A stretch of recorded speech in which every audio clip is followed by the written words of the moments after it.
বড়োলেণ্ডত আমাৰ 134 Durand cup আয়োজন কৰা হৈছে আৰু খুব সুন্দৰ এটা পৰিৱেশ।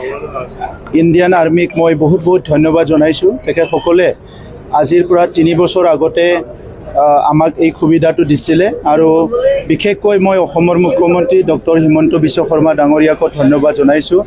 যেতিয়া অসমত ডুৰাণ্ড কাপৰ কথা আৰ্মি আহি আলোচনা কৰিছিলে তেতিয়া মুখ্যমন্ত্ৰী ডাঙৰীয়াই মোক কৈছিলে আজিৰ পৰা 3 বছৰ আগত যে কোকৰাঝাৰত ডুৰাণ্ড কাপটো পাতিব পাৰিলে ভাল হয় আৰু কোকৰাঝাৰত যি এটা পৰিৱেশ, এই পৰিৱেশটো যদি সলনি কৰিব লাগে ইয়াত দেশ বিদেশৰ মানুহ আহিব লাগিব আৰু ডুৰাণ্ড কাপটো এছিয়াৰ সবচে পুৰণি এটা টুৰ্ণামেণ্ট।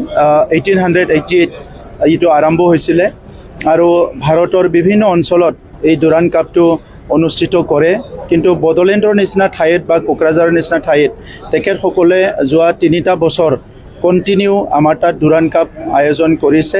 আমি আমাৰ চৰকাৰৰ পৰা যিমান পাৰোঁ ডুৰাণ্ড কাপটো সফলভাৱে আয়োজন কৰাত সহায় কৰিছোঁ আৰু বিশেষকৈ মই আজি বড়োলেণ্ড অঞ্চলৰ ৰাইজক ধন্যবাদ জনাওঁ যে ফুটবলৰ প্ৰতি ৰাইজৰ যি মৰম, ফুটবলৰ প্ৰতি ৰাইজৰ যি আকৰ্ষণ, সেইটো দেখি পেলাই খুব ভাল লাগিছে। আৰু আমি ক'ব নোৱাৰা সময়ৰ পৰাই আমি খুব সৰুৰ পৰাই দেখিছোঁ যে গাঁওবিলাকত আগতে ৰবৰ টেঙাৰ পৰা আৰম্ভ কৰি ফুটবলবিলাক মানে খেলিবলৈ আমাৰ শিশুকালৰ পৰা চবেই শিকে। কিন্তু আহি এতিয়া দেখিছোঁ প্ৰত্যেকটো গাঁৱত ফুটবলৰ খেল আমাৰ এই সময়ত, এই মানে খৰালিৰ সময়ত বা এনেকুৱা সময়ত আয়োজন কৰে আৰু সেইটোকে দেখি পেলাই এই বছৰ আমি জুন মাহৰ 14 তাৰিখৰ পৰা CM কাপ আৰম্ভ কৰিছিলোঁ আৰু সেই CM কাপটো খুব সফল হৈছে।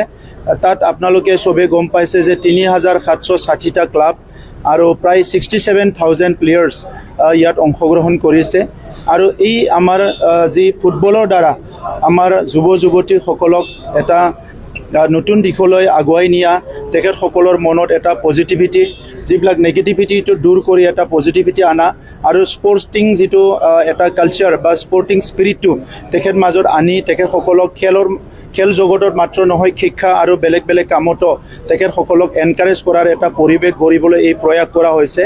আৰু এই CM কাপটো ভাৰতৰ প্ৰধানমন্ত্ৰী আমাৰ সকলোৰে শ্ৰদ্ধাৰ নৰেন্দ্ৰ মোদী ডাঙৰীয়াই তেখেতৰ মন কী বাতত উল্লেখ কৰি পেলাই আমাৰ সৰু এটা পদক্ষেপটো বহুত ভাৰতবৰ্ষত তেখেতে প্ৰচাৰ কৰিছে। মই তেখেতক ধন্যবাদ জনাইছোঁ আৰু তেখেতৰ মাৰ্গদৰ্শনৰ দ্বাৰাই আজি বড়োলেণ্ডত শান্তি আহিছে। আমি এই শান্তি সদায় স্থায়ী হোৱাটো বিচাৰোঁ।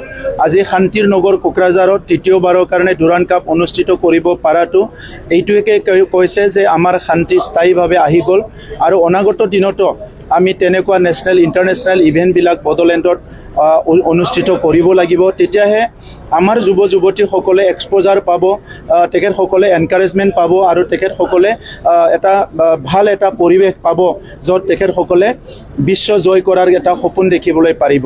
গতিকে 3rd ডুৰাণ্ড কাপটো আয়োজন কৰাত যিসকলে সহায় কৰিছে মই চবকে ধন্যবাদ জনাইছোঁ। আৰু আজি প্ৰথম দিনা মুকলি যিটো আমাৰ অনুষ্ঠান, ইয়াত ভূটানৰ ফৰ্মাৰ ডেপুটি প্ৰাইম মিনিষ্টাৰ ডাঙৰীয়া ইয়াত উপস্থিত আছে।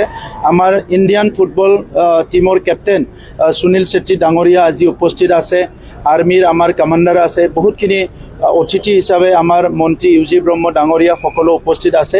গতিকে মই সকলোকে ধন্যবাদ জনাইছোঁ।